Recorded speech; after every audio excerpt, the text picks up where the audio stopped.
So we know that in total we have this many students in 5 elementary schools, right? And for the 4 schools, right, we can just add up all the enrollments together like so. Okay, and you get the following. This is 10, right? This will be 13, so we have 23 total. We have 10, right? And then 7 and 4 will give you 11, right? And then this is 12, so we have 22.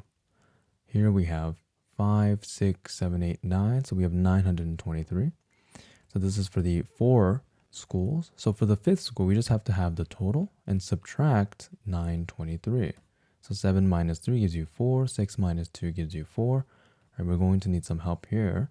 This is going to be 10 minus 9, right? And that's going to be 1, right? And then we have this 3 as well. So this is going to be 444 total, okay? Now, is this going to be a reasonable answer? Well, let's use estimation. We can round this so it's 1400, right? In 387, we can round it to 400, round this to 200, round this to 200, and round this to 100. Right? Doing so, you get 4, 6, 8, 900.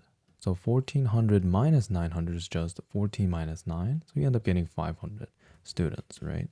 So the estimation tells us that this answer is pretty reasonable.